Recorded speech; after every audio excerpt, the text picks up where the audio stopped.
Özbek, Rus, Türkmen dostluğu için dinden yazılan Karavun kafenin kaçaklığı için yanmadan akılbatlı lehtivanlar. Maksat suyunlukta şöyle kayış ediyorlar. Eğlen Moşar'ı ondan son Aybek dostumuzun lezgi sanslarını kayış ediyor. Aybek dostum seni içiyor. Hani? Maksat çampır eğlen Moşar aydınların devam ediyor. Ondan son Aybek kayış ediyor.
Oy молодцы.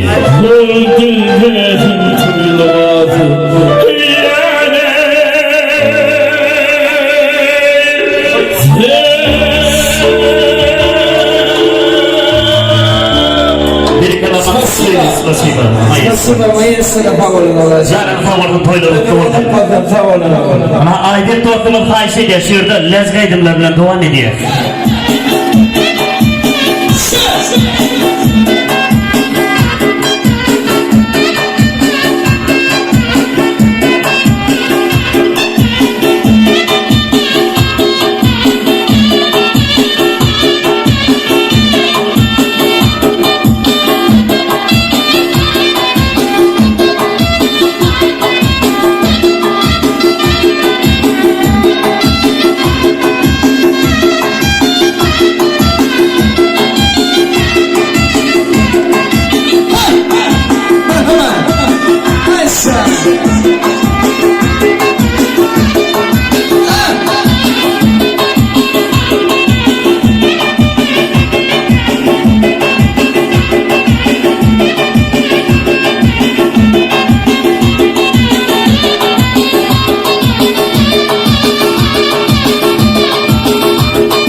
Kenan da şöyle göre. Sağ olun, sağ olun.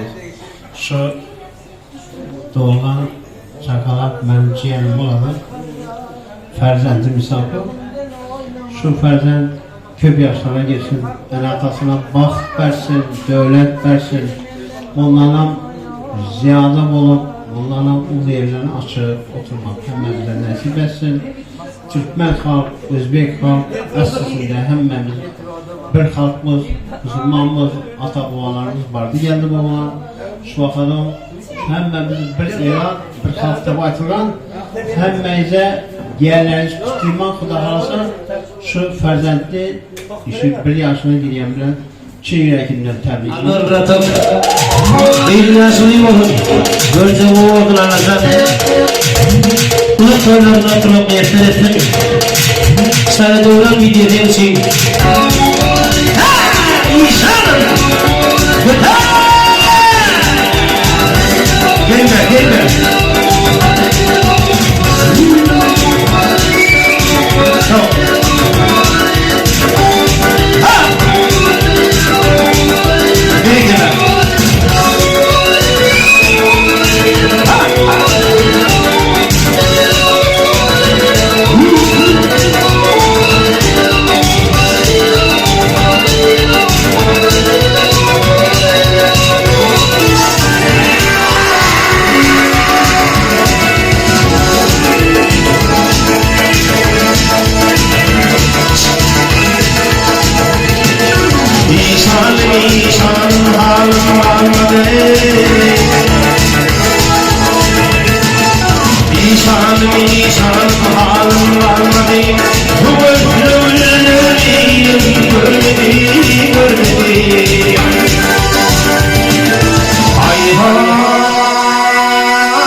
hay hay.